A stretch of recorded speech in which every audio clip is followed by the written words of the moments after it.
Chapter 4, Borley, a haunted village.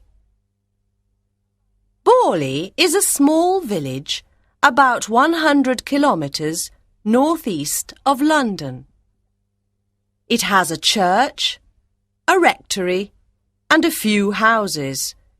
It also has more ghosts than any other village in England. In 1863, Reverend Henry D. Bull built the Borley Rectory. When he died in 1892, his son became minister and lived in the rectory with his wife and daughters. On the 28th of July, 1900, Reverend Bull heard a noise outside the rectory.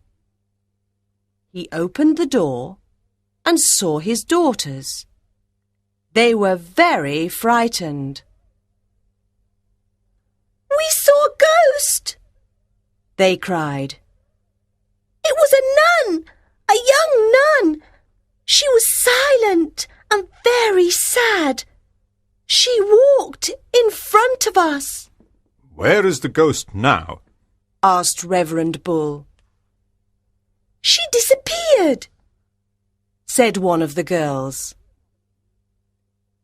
Some people did not believe the girls, but a doctor and a teacher saw the same nun on the same day, the 28th of July, a few years later.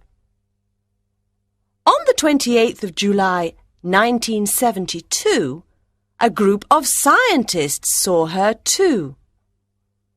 The nun was not the only ghost of Borley Rectory. There was also a headless man, a phantom coach with 2 horses, and others. Other bizarre happenings at Borley included organ music playing in the empty church, lights that went on and off, furniture that moved, and stones that fell from the sky. Reverend Guy Smith arrived at Borley Rectory in 1928. He and his wife didn't like the noises and the other strange events. "I don't believe in ghosts. It's all a lot of nonsense. But I want to understand what is happening," said Reverend Smith. So he called Harry Price to investigate. Price was a famous psychic expert. He arrived at Borley with several assistants and started investigating. On the 10th of June, 1929, there was a sensational newspaper article in the Daily Mirror about the ghostly figures at Borley. Hundreds of curious visitors came to Borley Rectory. They wanted to see the ghosts. Reverend Smith did not like all these visitors. He soon left. But Harry Price continued investigating. He wrote books about the rectory and its ghosts. Soon, Reverend Foyster and his family arrived at Borley. He and his family had the same problems as the other reverends. He kept a diary of the bizarre events. During this time, mysterious messages appeared on the walls of the rectory. They were written to the reverend's wife, Marianne. Who wrote these messages? Was it a ghost? Or was it Mrs. Foyster? After 5 years and about 2,000 ghostly appearances, Reverend Foyster left Borley. He was the last reverend at Borley Rectory. No one wanted to live there On the 27th of February 1939, a big fire destroyed the rectory. After the fire, workmen found a woman's skull in the ground and several religious symbols.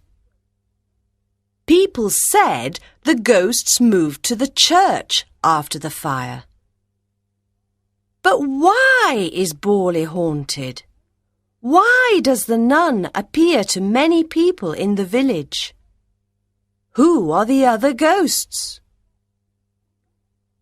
A legend says the rectory was built on the ruins of a medieval monastery.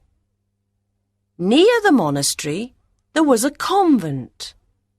A monk fell in love with a young nun at the convent. On the night of the 28th of July, they decided to escape together in a coach. But the nuns of the convent discovered their plan. They were very angry. They shut the young nun in a small room, and she starved to death. The monk was beheaded. During the 1960s, a psychic expert called Geoffrey Croom Hollingsworth was interested in Borley. He and his assistant, Roy Potter, spent a lot of time there. This is what Croom Hollingsworth said. One summer night, I saw the nun walking across the garden. I called Roy Potter, and he saw her too. She was about 4 meters from us. Then she disappeared into a wall.